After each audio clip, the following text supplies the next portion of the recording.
Live from downtown Detroit, Local 4 News at 5 starts now.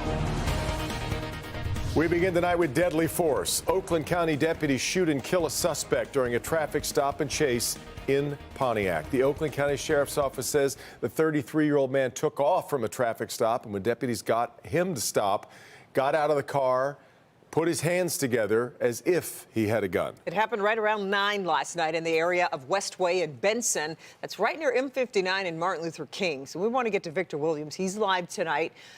Victor, what's the sheriff saying about all this? Well, Kimberly, Devin, it's really what they're showing us about all of this and what they say led to this man being killed. Let's not waste any time and get you out to the photo that they released to us that actually shows this 33-year-old man allegedly abruptly turning towards officers in a two-handed posture, which prompted them to fire onto the deceased. Now, according to the department, this was following a very short high-speed chase where a pit maneuver was used to stop the suspect from fleeing in a silver four-door sedan. Deputies, they say that they noticed him near Astor and North Pike and allegedly tied him to a previous incident at Carriage Circle apartment complex where shots were fired some time ago. Fast forward to last night, and the fatal encounter ended up happening around 9 p.m. in the area of Westway and Benson Street, where the chase came to an end, leading to the suspect getting out and abruptly turning around in that two-handed posture that we spoke of earlier. The suspect was taken to McLaren Hospital, where he was pronounced dead. It literally happened right in front of Al Fair's home. It was like shocking. It was like a dream because I was napping. And then I heard all those gunshots, and it was so close to the house, I thought somebody literally was beating on the door. And then I seen my mama looking out the window, and I seen all the police cars. And then I looked out the side window, and I seen somebody laying there, and I seen the car on the curve. The noise woke me up, and all the gunshots, and then I was in the blank study, just peeking out the window, seeing my man lay on the ground. Then I heard them, they was trying to, let me see your hands, turn over, but he couldn't move. And we are waiting more information from police while all of this remains under investigation. In Pontiac, Victor Williams, Local 4. Yeah, okay, Victor, thank you. Our other top story tonight, new information into the murder of Samantha Woll. Police believe she was the target of a home invasion, and a suspect now stands charged with her murder, as we reported yesterday. We spent the day on the ground in her neighborhood talking with people about security concerns that they had before this happened. Sean lay live tonight with what he found out. Sean? Well, it's all about the security concerns of people coming to this area. This is where Samantha Woll lives, and going through vehicle after vehicle looking for things to steal. That's exactly what investigators say the suspect or defendant in this case was doing, and then allegedly broke into Samantha Woll's home. One neighbor here has been tracking so many people coming here almost every night to go through cars.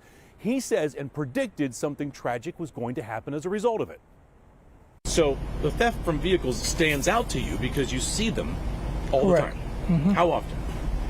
Probably about once a week. This man has lived at Lafayette Park for 20 years. October 21st, the morning Samantha Woll was found stabbed to death next door here at Lafayette Place. He says his own security camera system had example after example of who could be the likely killer. He did not think it was a hate crime. He did not think it was someone close to Woll. He says people coming into the area to steal from cars so often, it would lead to something far more serious. It had to be a wanderer. Somebody probably was breaking in cars, and it's just a matter of time before they run into a resident, and anything can happen from that moment. Michael Bolanos now charged with Woll's murder, putting himself on investigators' radar by going through cars here the very day Woll was killed. No one answering at Bolanos' last address in Detroit.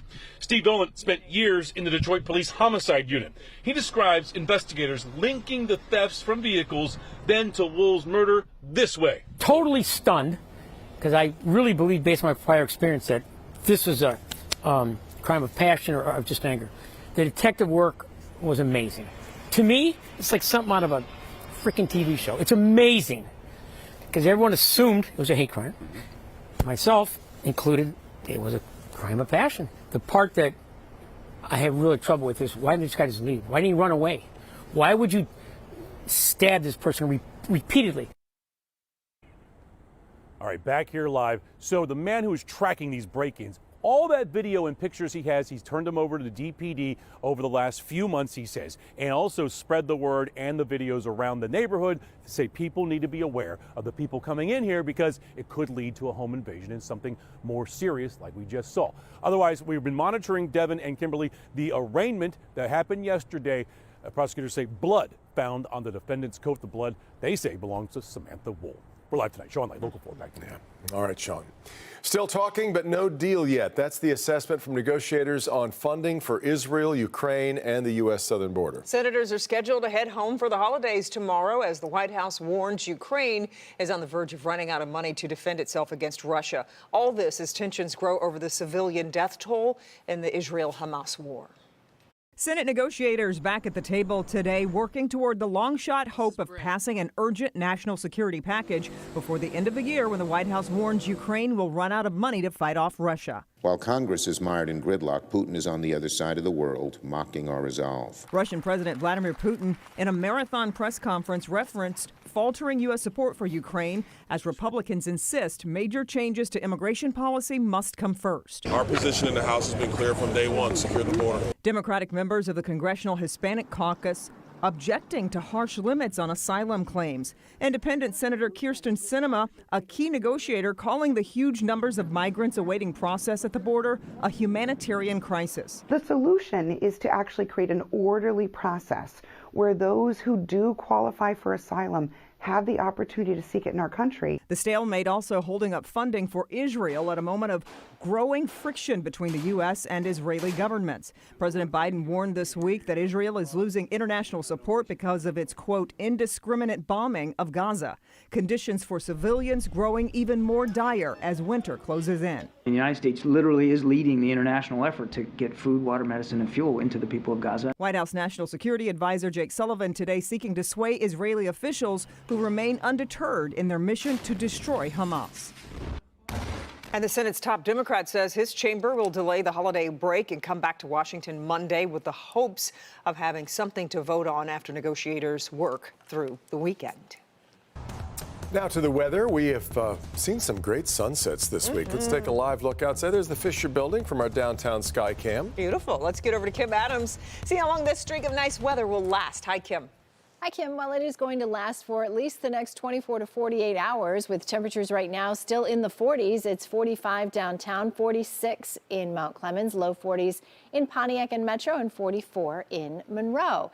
It's about 10 to 12 degrees warmer than it was yesterday in several cities, including Howell and Ann Arbor. 12 degrees warmer right now than it was 24 hours ago out in Lansing. So definitely a warming trend, and we're not done there. Tomorrow, our high makes it into the low 50s. We'll have some sunshine, but also increasing clouds in the afternoon. Now, temperatures for the next several days stay pretty much above average through the weekend, and then the beginning of the week, we see a pretty big change, including highs on Tuesday only in the upper 30s, and we stay right around normal for the middle of next week. But there's a change for 2 days. Sunday, there's a change to the forecast, and then another on Monday that you'll want to hear about.